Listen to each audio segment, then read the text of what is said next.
주입하고자 하는 대한민국 건국을 가르치지 않고 북한을 미화하고 학업 스트레스로 불안감과 우울감을 느끼고 4명 중 1명은 극단적 선택까지 생각했다는 조사 결과가 나왔습니다. 여러분, 지성이 중요한 게 아닙니다. 그게 진짜냐가 중요하지. 많은 지성이 중요한 게 아니다. 성경적인 지성이 중요한 것이다. 예수 그리스도의 이름으로 기도하는 영성을 가진 자가 이 세상을 이기고 구원할 수 있는 하나님의 일꾼이 될 수 있음을 여러분 믿으시기를 축복합니다. 우리는 교육을 뺏겼어요. 세상에 뺏겼어요. 사단에게 뺏겼어요. 하나님 교육의 본질을 우리가 다시 찾아오게 해주십시오.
네, 11월 14일 월요일 오늘 하나님께서 우리에게 주신 말씀은 창세기 47장 1절에서 12절까지의 말씀입니다. 창세기 47장 1절에서 12절까지의 말씀 우리 한 절씩 교독하고 마지막 12절은 함께 읽도록 하겠습니다. 저부터 읽겠습니다. 요셉이 바로에게 가서 고하여 이르되 내 아버지와 내 형들과 그들의 양과 소와 모든 소유가 가나안 땅에서 와서 고센 땅에 있나이다 하고 그의 형들 중 5명을 택하여 바로에게 보이니 바로가 요셉의 형들에게 묻되 너희 생업이 무엇이냐 그들이 바로에게 대답하되 종들은 목자이온데 우리와 선조가 다 그러하니이다 하고 그들이 또 바로에게 고하되 가나안 땅에 기근이 심하여 종들의 양떼를 칠 곳이 없기로 종들이 이곳에 거류하고자 왔사오니 원하건대 종들로 고센 땅에 살게 하소서. 바로가 요셉에게 말하여 이르되 내 아버지와 형들이 내게 왔은즉 애굽 땅이 내 앞에 있으니 땅의 좋은 곳에 내 아버지와 내 형들이 거주하게 하되 그들이 고센 땅에 거주하고 그들 중에 능력 있는 자가 있거든 그들로 내 가축을 관리하게 하라. 요셉이 자기 아버지 야곱을 인도하여 바로 앞에 서게 하니 야곱이 바로에게 축복하매 바로가 야곱에게 묻되 내 나이가 얼마냐. 야곱이 바로에게 이르되 내 나그네 길의 세월이 130년이이다. 내 나이가 얼마 못 되니 우리 조상의 나그네 길의 연주에 미치지 못하나 험악한 세월을 보내었나이다 하고 야곱이 바로에게 축복하고 그 앞에서 나오니라. 요셉이 바로의 명령대로 그의 아버지와 그의 형들에게 거주할 곳을 주되 애굽의 좋은 땅 라암셋을 그들에게 주어 소유로 삼게 하고 함께 읽겠습니다. 또 그의 아버지와 그의 형들과 그의 아버지의 온 집에 그 식구를 따라 먹을 것을 주어 봉양하였더라. 아멘. 네, 이 새벽 주님을 사모하는 마음으로 예배의 자리에 나오신 여러분 한 분 한 분을 주님의 이름으로 환영하고 또 축복합니다. 주님의 은혜와 평강이 여러분에게 가득하기를 주님의 이름으로 축복합니다. 지난 본문에서 이 아버지 야곱과 극적으로 상봉을 한 요셉은 이 가족들에게 바로 앞에서 할 말들을 미리 알려줍니다. 바로가 어떤 질문을 할 것인지 미리 예측해서 준비를 하죠. 특별히 직업을 물어보면 이 선조 때부터 목축을 하는 사람들이라고 이야기를 하도록 합니다. 그래야 이 애굽 사람들과 떨어져서 고센 땅에서 지낼 수가 있기 때문입니다. 요셉이 애굽의 총리가 되고 또 애굽 이름을 하사받고 또 애굽의 유력한 가문의 그 딸과 결혼을 했음에도 불구하고 이 애굽에 완전히 동화되지 않기 위한 그런 다짐을 보여줬던 것이 바로 자녀들의 이름을 히브리식으로 지은 것이죠. 이 므낫세와 에브라임의 이름을 통해 우리는 이 요셉이 자신의 정체성을 지키기 위해서 노력했음을 알 수가 있었습니다. 그랬던 요셉이었기에 자신의 일족이 이 애굽에 동화되지 않고 이 언약 민족으로서 그 정체성을 잘 지켜나갈 수 있도록 이 애굽인들로부터 거리를 두고 싶어 했던 것이죠. 이 마침 애굽 사람들이 목축을 가증하게 여겼으니 이 거리를 두기에도 좋은 구실이 되었을 것입니다. 그렇게 신중하고 지혜롭게 준비를 한 요셉은 이 형들 중 5명을 택해서 이 바로를 만나게 됩니다. 오늘 본문 1절과 2절 말씀입니다. 요셉이 바로에게 가서 고하여 이르되 내 아버지와 내 형들과 그들의 양과 소와 모든 소유가 가나안 땅에서 와서 고센 땅에 있나이다 하고 그의 형들 중 5명을 택하여 바로에게 보이니 이 5명의 형이 누구였는지는 알 수가 없습니다. 이 바로를 만나는 자리였으니 이 형들 가운데 가장 뛰어난 자들을 세웠을 것이다 라고 보는 학자들도 있고 이 반대로 바로에게 위협감을 주지 않기 위해서 상대적으로 연약해 보이는 형들 5을 세웠을 것이라 보는 학자들도 있습니다. 이 선택의 기준이 무엇이었는지는 분명히 알 수는 없지만 지난 본문에서 요셉이 보여준 이런 신중한 태도를 보면 이 바로를 아련하는 데 있어서 가장 적합한 형제들을 택한 것은 분명해 보입니다. 이 어떤 이들은 이 숫자 5가 이 애굽에서 존중을 나타내는 그런 의미가 있는 숫자였기 때문에 요셉이 형들 중 5명만 선별을 해서 데리고 간 것이다 라고 보기도 합니다. 이게 뭐 사실인지 성경이 분명하게 말씀하고 있지 않을 수는 없지만 이런 주장 역시 이런 요셉의 신중함과 또 지혜로움을 뒷받침해 줍니다. 요셉이 이렇게 철저하게 계획을 하고 바로 앞에 서지만 하나님은 사람의 계획을 뛰어넘어서 일을 하시는 분이시죠. 그렇게 잠언 16장 9절은 다음과 같이 말씀합니다. 사람이 마음으로 자기의 길을 계획할지라도 그의 걸음을 인도하시는 이는 여호와시니라. 아멘. 요셉은 자신의 일족이 이 애굽 사람들과 떨어져서 이 고센 땅에 지낼 수 있도록 하기 위해 형들에게 뭐라고 말해야 하는지까지 알려주며 계획을 철저하게 세우죠. 그런데 하나님께서는 요셉의 가족들이 그저 고센 땅에서 머물기만 하는 것이 아니라 그곳에서 안정적으로 정착할 수 있도록 그 직업까지 얻을 수 있게 인도를 해주십니다. 오늘 본문 3절부터 6절까지의 말씀입니다. 바로가 요셉의 형들에게 묻되 너희 생업이 무엇이냐? 그들이 바로에게 대답하되 종들은 목자이온데 우리와 선조가 다 그러하니이다 하고 그들이 또 바로에게 고하되 가나안 땅에 기근이 심하여 종들의 양떼를 칠 곳이 없기로 종들이 이곳에 거류하고자 왔사오니 원하건대 종들로 고센 땅에 살게 하소서. 바로가 요셉에게 말하여 이르되 내 아버지와 형들이 내게 왔은즉 애굽 땅이 네 앞에 있으니 땅의 좋은 곳에 네 아버지와 네 형들이 거주하게 하되 그들이 고센 땅에 거주하고 그들 중에 능력 있는 자가 있거든 그들로 내 가축을 관리하게 하라. 이 형들은 요셉이 가르쳐준 대로 바로에게 말하며 이 고센 땅에 살게 해달라고 요청을 합니다. 이 바로는 요셉의 예상대로 기꺼이 그 제안을 수락합니다.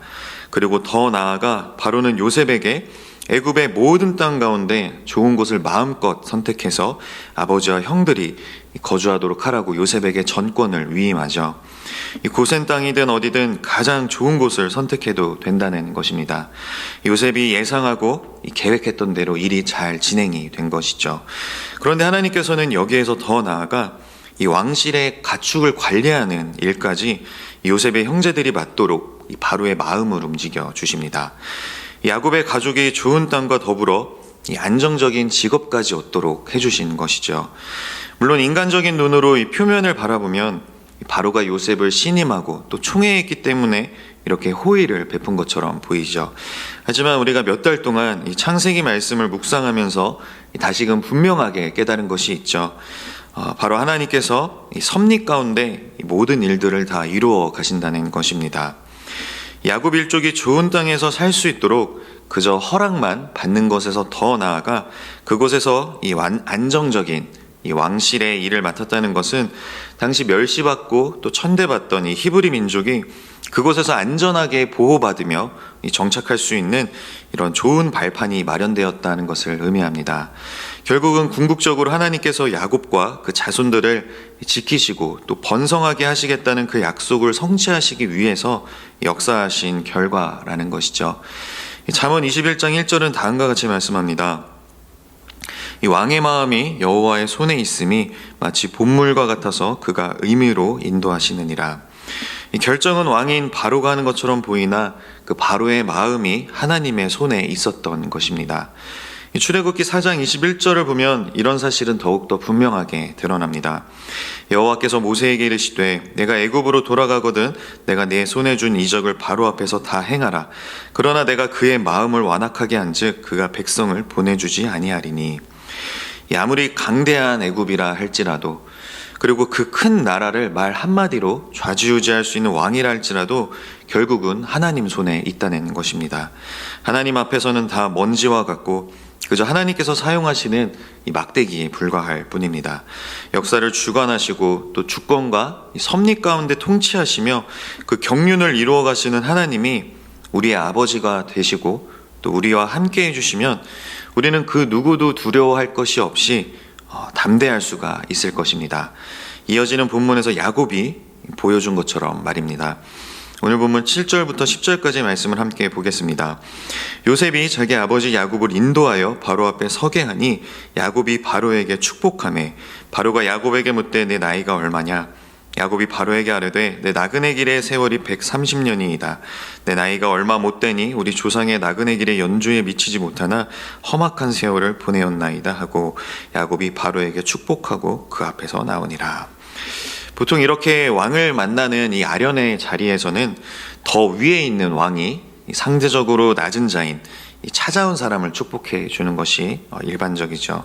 하지만 나이든 목자 족장인 이 야곱은 애굽을 다스리는 이 왕 앞에서 자신의 위엄을 보여줍니다. 위축되지 않고 담대하게 이 바로를 축복하죠. 비록 기근을 피해 일가족을 의탁하러 찾아왔지만 야곱은 자신이 누구인지 또 자신의 그 정체성을 분명히 알고 있었습니다.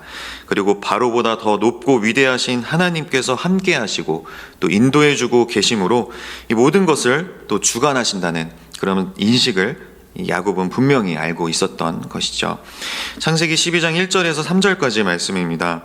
여호와께서 아브라함에게 이르시되 너는 너의 고향과 친척과 아버지의 집을 떠나 내가 내게 보여줄 땅으로 가라. 내가 너로 큰 민족을 이루고 내게 복을 주어 내 이름을 창대하게 하리니 너는 복이 될지라. 너를 축복하는 자에게는 내가 복을 내리고 너를 저주하는 자에게는 내가 저주하리니 땅의 모든 족속이 너로 말미암아 복을 얻을 것이라 하신지라. 야곱은 자신이 이 아브라함의 후손이자 이 언약 백성으로서 이 땅의 모든 족속을 축복할 수 있는 그런 축복의 통로가 된다는 사실을 분명히 알고 있었습니다. 그렇기에 권력의 정점에 서 있는 이 바로 앞에서도 위축되지 않고 당당하게 축복을 해준 것이죠. 이러한 야곱의 자세는 오늘날을 살아가는 우리 그리스도인들에게도 필요합니다. 이 세상의 권력 앞에서 결코 주눅들거나 위축될 필요가 없다는 것입니다. 믿음으로 아브라함의 후손이 된 우리 역시 축복의 통로이기 때문입니다. 우리를 축복하는 자에게 하나님은 복을 내려주시고 또 우리를 저주하는 자에게는 하나님이 저주를 내려주실 것입니다. 땅의 모든 족속이 우리로 말미암아 복을 얻을 것입니다. 그러니 우리가 누구를 두려워하겠습니까? 대통령을 만나도 당당하고 또 위축되지 않은 채 그저 축복을 해주면 되는 것이죠. 이러한 우리의 정체성 인식은 권력 앞에서 위축되지 않고 또 당당하게 해줄 뿐만이 아니라 이 세상의 부귀영화 앞에서도 초연해질 수 있도록 해줍니다. 아까 읽었던 9절 말씀을 다시 한번 보겠습니다. 야곱이 바로에게 아뢰되 내 나그네 길의 세월이 130년이이다. 내 나이가 얼마 못 되니 우리 조상의 나그네 길의 연주에 미치지 못하나 험악한 세월을 보내었나이다 하고, 야곱에게는 분명한 이 나그네의 정신이 있었습니다. 이것은 단지 목축업을 하는 사람이었기에 갖고 있었던 그런 1차원적인 정체성이 아닙니다. 땅이라는 하나님께서 주신 그 언약적 이 약속의 완성을 기다리는 것에서 그치지 않고 그 약속의 땅 가나안을 넘어 이 천상의 영원한 그 하나님 나라를 향해 나아가는 여정을 걸어가는 그런 나그네라는 인식이 있었던 것입니다. 자신의 삶이 하나님의 주권과 섭리 가운데 그 하나님 나라, 그 본향으로 나아가는 여정이라는 것을 알았기에 그 모든 것을 주관하시는 하나님으로 인해 바로 앞에서도 당당할 수 있었고, 또 세상의 부귀와 영화를 추구하지도 않을 수 있었던 것입니다. 우리에게도 이런 나그네 정신이 필요합니다. 우리 역시 그 하나님께서 계획하시고 지으실 터가 있는 그 성으로 나아가는 나그네입니다. 이 나그네는 두려울 게 없습니다. 잃을 것이 없기 때문이죠. 이 한낱 썩어 없어질, 또 길을 떠나지 못하도록 올가매는 그 세상의 부귀와 영화에 집착하지 않고 그저 묵묵히 하나님의 인도하심을 따라 길을 나서기만 하면 되는 것입니다. 그런데 많은 그리스도인들과 많은 교회가 그러질 못하고 있죠. 이 땅에서 천년 만년 살 것처럼 움켜쥐고 또 쌓아놓으면서 자신의 왕국을 건설합니다. 그러니 그것들을 잃을까 두려운 것이고, 또 그것들을 빼앗길까봐 바로와 같은 권력자 앞에서 굽신거리며 비굴해지는 것이죠. 이 세상을 다스리며 이 축복의 통로로 쓰임을 받아야 하는 교회와 이 그리스도인들이 오히려 세상의 눈치를 보며 이 세상의 걱정거리가 되고 있으니 얼마나 안타까운 일입니까? 이 바로 앞에서 당당하며 그 무엇에도 얽매이지 않는 나그네인 야곱을 이 바로는 감당하지를 못합니다. 하나님 나라, 또 돌아갈 본향을 바라보며 그 희망을 품고 살아가는 자들은 이 죽음조차 두려워하지 않기 때문이죠. 우리 역시 그런 삶을 살아가야 합니다. 이 세상에 기대고 이 세상의 눈치를 보며 이 세상의 가치관을 쫓는 것이 아니라 이 세상이 감히 감당하지 못할 그런 인생이 되어야 할 것입니다. 이 세상을 영원한 거처로 생각하지 않고 이 세상과 다른 가치관으로 이 세상에 도전하며 그 누구 앞에서도 당당하게 살아가시기를 바랍니다. 우리를 축복하는 자들은 복을 받고 우리를 저주하는 자들은 저주를 받을 것입니다. 하나님의 그 약속을 믿고 이 만민이 우리를 통해 축복을 받을 수 있도록 하나님께 그런 축복의 통로로 귀하게 쓰임 받으시는 여러분들이 다 되시기를 주님의 이름으로 축복합니다. 기도하겠습니다.